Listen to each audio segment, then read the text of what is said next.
আবার চলে এসেছি একটা ঘটের ডিজাইন নিয়ে। তো এই ঘরটার ওপরে কিন্তু রেড কালার করা ছিল, আমি সেটাকে ভালো করে ধুয়ে মেজে পরিষ্কার করে তারপরে কালার করছি।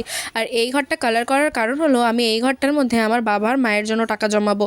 যতদিন না ঘরটা পুরো ভরে যাচ্ছে ততদিন জমাবো। ঘরটা যখন পুরো ভরে যাবে তারপরে ঘরটাকে ভেঙে ওই টাকাগুলো দিয়ে বাবা আর মায়ের জন্য কিছু একটা করব। আর হ্যাঁ, আমার কিন্তু রেড আর ইয়েলোর কালারটা খুব ফেভারিট কালার কম্বিনেশনটা, আর রেড কালার তো আমার ফেভারিট কালারই। তো তোমরা আমাকে একটু কমেন্ট করে জানিও তো যে তোমরা কারা কারা বাবা মা ভাই বোন বা নিজের জন্য এরকম ঘটে টাকা জমাও। আমি কিন্তু এরকম আলাদা আলাদা ঘটে আলাদা আলাদা সবার জন্য টাকা জমাই। একটা ঘটে ভাইয়ের জন্য, একটা ঘটে বাবা মার জন্য, আর একটা ঘটে নিজের জন্য।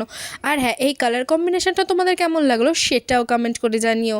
আর আমি নিজের জন্য যেই ঘরটায় টাকা জমাই সেই ঘটের টাকা আমি বেশি দিন রাখতে পারি না। যাই হোক, এখানে কিন্তু আমি আমার বাবা আর মায়ের নামটাও লিখে নিলাম, মানে বাবা মা লিখে নিলাম। আর দেন রেডি হয়ে গেছে। কমেন্ট করে জানিও কেমন লাগলো, আর তোমরা কারা কারা এরকম করো সেটাও জানি।